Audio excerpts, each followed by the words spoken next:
Let me ask you this, Nehemia, do you see any biblical tie-in to what's happening right now? I mean, is there something that you see that, I mean, you know, we've all, as Scott was saying just a moment ago, this isn't really anything more than good versus evil. And do you see any equations in the Bible that talks about what this is like, this is about? So, you know, Lynell and I have spent a lot of time talking about Ezekiel 38 and Daniel 12. Daniel 12 starts out talking about how Israel will experience an event which will be worse than anything Israel experienced since it became a nation. And we said, you know, I mean, that means it's something worse than the Holocaust. Is this the beginning of that? I hope and I pray that it's not. This is certainly the worst thing Israel has experienced since the Holocaust, and it's not even close. Genesis 6 talks about how when God is looking at the world full of evil and decides to destroy the world with a flood, it says, and the land was filled with Hamas. I mean, you can't make this stuff up, Ted.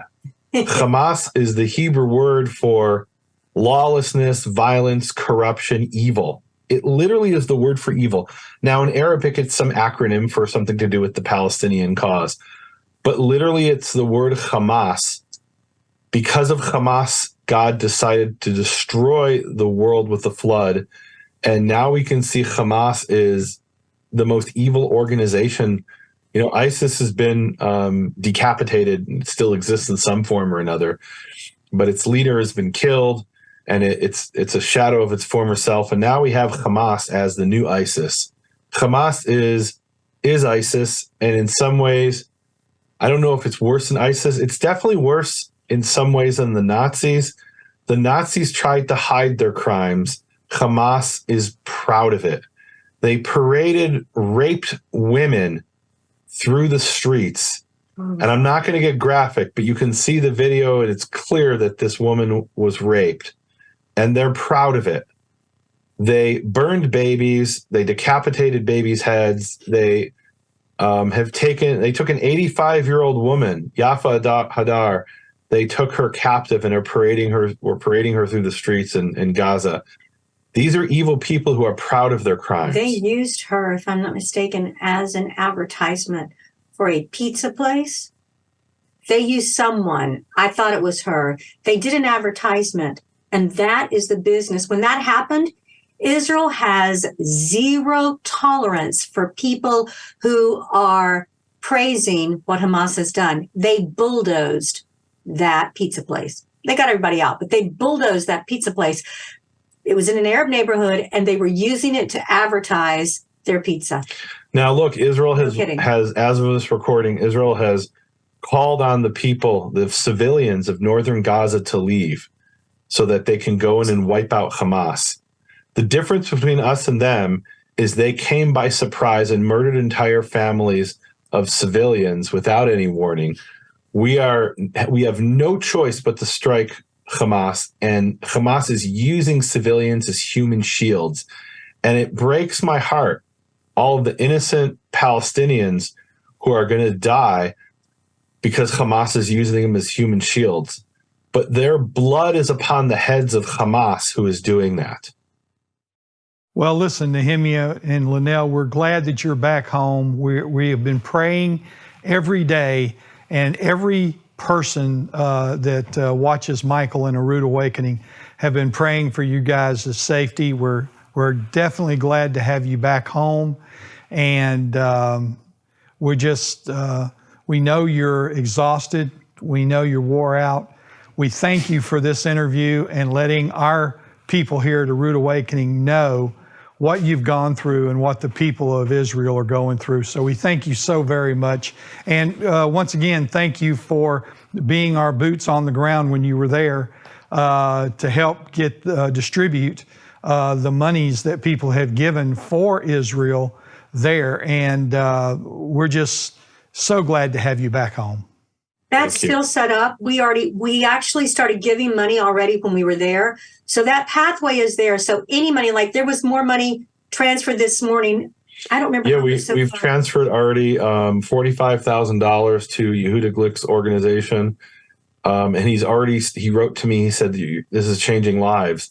There are survivors who this is really helping and really blessing. And we're giving those survivors, we're giving their name, Yehuda's name, to the survivors that are down that we're actually meeting. They're like, we need XYZ. We're like, you should contact Yehuda Glick because his group is the one that is distributing it. But you can continue to give money through the way that you're doing it, and it will continue to get to him. And a lot of the money that you guys have raised, you've transferred to us, and we sent it straight on to Yehuda Glick's organization. It's as far as I know, it's already, it has reached its target, and I know some of it's already been spent on the needs that people have there on the ground. Well, thank you so much, guys. We appreciate you so much. God bless. Thank you for doing that for us, and thank you for coming home safe. Thank you. Thank you, everybody who's prayed for us and contacted us. Every single person that's made a comment on our Facebook or our TikTok, I'm really grateful, and I'm replying to every single one that I can. And I just want to say thank you. Your prayers were instrumental in getting us out. I want to say something else. There's this kind of cliche today that when there's, an earthquake in Armenia, and you put up the flag of Armenia and you say, I stand with Armenia, I support Armenia. It doesn't really mean anything. In this case, it really does mean something. If you see a post on social media, if you see a video somewhere and you share it with your friends, you share it with people, it really does have an impact. There is a propaganda war being waged against Israel. So true. It's a moral equivalence. And the moral equivalence is to say, well, 1,300 Jews died, but more than 1,300 innocent civilians in Gaza have died. What they don't tell you is those innocent civilians are being used as human shields by Hamas. And it's horrible that those people died. But that actually needs to be racked up on the side of Hamas's atrocities. And it really does make a difference. We need to get the truth out there. We have people who are engaging in genocide denial in real time. Yes. We've got two things that we're dealing with. On the one hand, we have people who are justifying it and saying, well, they were in this open air prison called Gaza and they broke out and no. I mean, if Gaza is an open air prison, it's an open air prison like North Korea because it's ruled by fascist dictators who persecute the people who live under their rule, not because of Israel. Right. And so we have, on the one hand, people who are justifying the atrocities that took place and other people who are denying the atrocities, who are saying, oh, no, they didn't kill babies. They didn't rape. Those women raped themselves. Or it's just, it's fake news, right? It's fake news. They're saying right, that. Fake news, right. And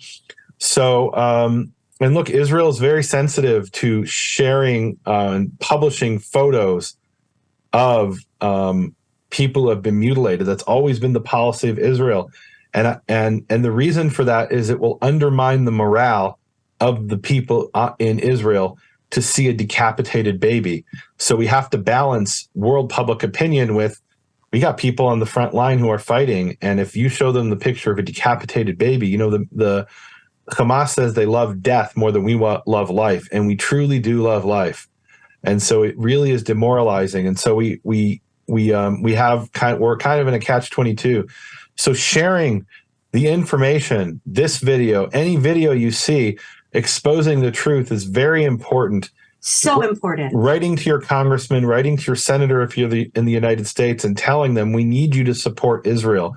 Please stand with Israel now. If you're overseas, whatever your government is, you need to let them know that they need to support Israel now. We need the support of the world so Israel has the backing to do what needs to be done so that we can continue to exist, not just in Israel, but around the world. And look, if we don't stop Hamas, and if we don't show Hamas there's a price to pay when you do this kind of atrocity, this is going to be happening in New York. This is going to be happening in France. It's going to be happening all over the world because the terrorist organizations will see, hey, Hamas got away with this. We can get away with this too. We are going to I just want you to know, Ted, you know my heart because I've sent you an email about this. I sent this and explained it to you. My heart is to share what's happening in Israel through my family there, through any way that I can. And guys, when you see that we share something on social media that you've seen, like someone talk about it and say it's okay, please share those things. If you see someone on our forums and you follow us and you see them say free Palestine, remind those people, this is not about Palestine being free. This is about a terrorist organization that is evil, that are destroying their own people, and they just want to see the Israel people, the Jewish people dead. They don't want them to exist any longer.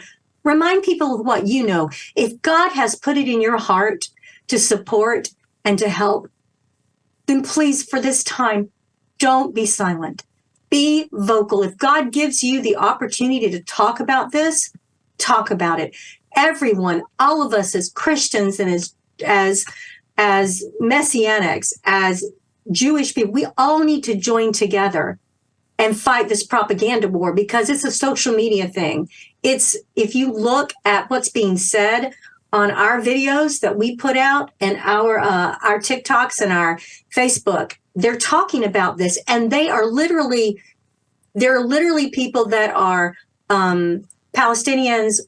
There's Hamas that comes on there that tells me I'm going to be next. You know, we're getting those type of comments from them. They're not shy. They are running a battle, a war of propaganda on social media. Let's help fight. Get the truth out. Definitely. Nehemia, Lynell, thank you. Words well spoken.